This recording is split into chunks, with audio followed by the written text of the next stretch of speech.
Сега започва нашата кариерна консултация и продължаваме темата за най-често допусканите грешки в автобиографията за работа. Мой гост е кариерният консултант Никола Цокев. Здравейте и добре дошли. Здравейте, благодаря. Да продължим с грешките. Правихме темата вече веднъж, но като че ли материята е необятна, да продължим. Кои са всъщност тези други грешки, които допускаме, а не трябва? Миналия път говорихме основно за правописните грешки и печатните и грешките при оформлението, лошото оформление. Сега следващите неща, които много се набиват на очи и много често срещам, са липсата на яснота и липсата на факти. Това са много важни неща. Сега липсата на яснота отново е свързана пак с начина, по който се изразяваме, начина, по който формулираме изреченията. Все пак CV-то е текстов документ, така че дори на някой малко това да му звучи като урок по български език. Важно е да си припомним уроците по български, когато приготвяме такъв документ. Така че за по-голяма яснота е много важно да е ясно, когато се пише нещо, кой извършва дадено действие. Това е нещо, което много често липсва. Хората пишат редовно неща в трето лице. Владее руски и английски език. Да, все едно за някой друг се отнася. В крайна сметка това е автобиография. Т.е. аз пиша за себе си и пиша аз правя това. Също така бъркат се много често времената. Ясно е, че миналите местоработи, които са били преди време и са приключили, за тях трябва да се говори в минало време, за текущата работа в сегашно време. Това всяко дете го знае, обаче странно защо, когато започнем да правим такъв по-официален документ като CV-то, често забравяме за тези неща и правим тези грешки. Така че това са най-честите неща относно липсата на яснота. Относно липсата на факти, това пък е още по-важно, защото в крайна сметка CV-то трябва да бъде изградено от факти. Факт е, как се казваме, факт са данните за контакт, това ни е адреса, това ни е телефона, това ни е имейл. Факт е къде сме работили. Факт са длъжностите, които сме заемали. И надолу и в дълбочина трябва да продължим в фактите. Когато човек е заемал някаква длъжност, трябва да се споменат някакви конкретни неща, които са се случили там, които той е постигнал, или резултати, които е постигнал, или нещо, което е направил. Не само за какво е отговарял. Ти можеш да отговаряш за нещо, примерно, отговарям за строежа на къщи. Това казва ли, построил ли съм аз къща, изобщо фирмата, в която работя, построила ли е къща? Абсолютно мъглява формулировка. Добре, ама всички тези допълнителни факти не казваме ли вече на интервюто за работа, когато сме в контакт с ако бъдещия ни работодател? отхвърлят CV-то, как ще стигнем до интервю? Точно тук се казват фактите. Сухо, кратко, ясно, сбито, а пък на интервюто вече ще ни задават въпроси по тях. Но ако се върнем на примера с къщите, едно е да кажеш, отговарям за строежа на къщи, което изобщо не е ясно какво се е случило. Друго е да кажеш, строя къщи, което пак вече има някакво действие, но не е ясно то започнато ли е, завършено ли.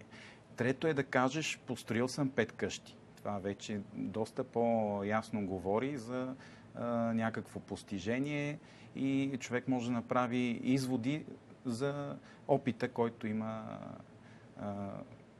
човек в това отношение. И нататък може още да се добавят. Примерно, построил съм 5 енергоефективни къщи или пък построих ги в срок еди какъв си, нали, което допълнително някакви качества добавя към това, което сме правили. Така че това е, когато не се споменават фактите, обикновено CV-то става доста неясно и се фокусира върху маловажни и такива недоказуеми и непроверими и недоказуеми неща. Например, всеки пише, че има организационни умения, лидерски умения и други подобни, които няма как да бъдат проверени. Това е едно твърдение. Да, хубаво е, нали, човек да го има, обаче като го напишеш в CV-то си и всеки друг като го напише, твоето CV става еднакво с останалите и съответно това не носи никакъв плюс. Съвсем друго е да напишеш как си организирал строежа на къщата, какви бригади си направил, нещо такова, конкретни някакви неща и вече оттам стават ясни и тези вторични умения. Също така, дори да няма много предишен опит човек, пак трябва да спомене факти относно това, което е учил и уменията, които има. За работодателя са по-важни тези професионалните умения, технически или така наречените по модерному твърди умения, за разлика от другите меки умения, които са тези комуникативност, организационни умения и т.н. За работодателя са по-важни именно тези твърди, професионалните умения.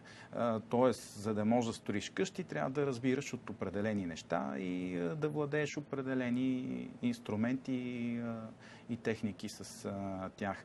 Тези неща не трябва да забравяме да ги изтъкваме. Колкото и да някакси човек смята, че те се подразбират и затова може би смята за излишно да ги напише. Обаче е обратното. Точно това трябва да се опише и да личи в цялото CV. Така е границата между това да изтъкнеш уменията си и CV-то ти да изглежда самохвално. Може би поради тази причина повечето хора не ги пишат, но имат ли, да речем, място в CV-то получени награди, отличия и някакви други постижения? Или тях трябва да ги оставим вече за устното интервю? Нищо, което е факт, не трябва да бъде оставено за интервюто. Всичко трябва да бъде сложено в CV-то. Имат място награди, конкурси, сертификати. Всичко това има място, дори с един ред. Хвалбата, самохвалното звучене идва именно от липсата на факти, защото тогава се получават голи твърдения, които често даже, нали, това може да се провери, често се използват прилагателни. Аз съм много добър в еди какво си, правя страхотни къщи. Какъв е правилният начин на изказ? Направил съм 5 къщи е факт, който говори сам по себе си. Тоест аз не давам оценка на това, което съм направил, само казвам какво съм направил и четящия е човека, който да прецени това много ли е или е малко. Тоест, изключваме прилагателните, даващи оценка на труда ни от Да, защото точно тогава влизаме в ролята на това да хвалим себе си. Иначе като просто изреждаме неща, които сме постигнали, те са факт сега. Получил си награда, получил си, пишеш го, защо да не го пишеш. Завършил си едиква си степен, завършил си, пишеш го, няма да го спестяваш. Друго нещо, като че ли, което повечето хора използват, е да пишат по-високо ниво на даден език, на владеене на даден език. Там се доказва с сертификати, но пък аз не съм чула, освен ако не е конкретна работа, която изисква високи умения, работодателя да поиска сертификат за владеене на език. Там какво съветвате? Да напишем отново отлично, добро, т.е. да дадем оценка според шестобалната система в България или да напишем съответното ниво на За езиците трябва да сложим някакво ниво, но това вече, нали, наистина е на границата, но това не е оценка, аз съм много добър или нещо такова. Все пак трябва горе-долу така обективно да може да се каже. Тук даже по-скоро има известна свобода за леко, нали, да не звучи еретично, но за мен е допустимо леко да се надценим. Защото обикновено човек има склонност да се подценява и именно в нивата на владеене на език се подценява. А то дори нивото не е нещо постоянно. То може днес да е една седмица общуване с чужденци да стане съвсем друго. Освен това, сертификатите са само подкрепа на твърдението, което имаме. Те не са основното нещо. Например, може да си изкарал курс и да си взел примерно B2 ниво на някакъв език, обаче ти след това си продължил да го употребяваш, може да си стигнал вече и C1, може да си стигнал по-високо ниво. И така че трябва да се посочва ниво. Не е задължително да се използват непременно тези европейските A1 до C2. Може да се използват и обикновени названия. Добре, много добре, перфектно и т.н. Но трябва да има яснота все пак как го владеем този език. И също това да е съобразено и с работата. Ясно е, че когато работата ти е да общуваш с чужденци, това основната част от работа, трябва да ти е високо нивото. Когато е просто, понеже компанията чужденец е собственика и трябва нещо, чат-пат да имаш някакъв допир, не е чак толкова фатално. А приемливо ли е да носим и да показваме грамоти или съответно сертификати за някакви успехи на устното интервю? Освен ако такива не са изрично изискани.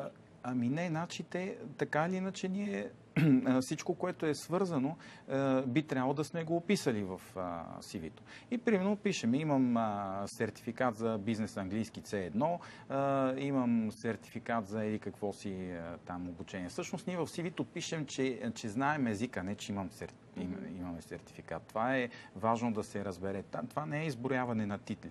Това е какво умеем. Значи, владея английски и в подкрепа на това твърдение просто слагам един ред, че имам едикъв си сертификат от кое си училище.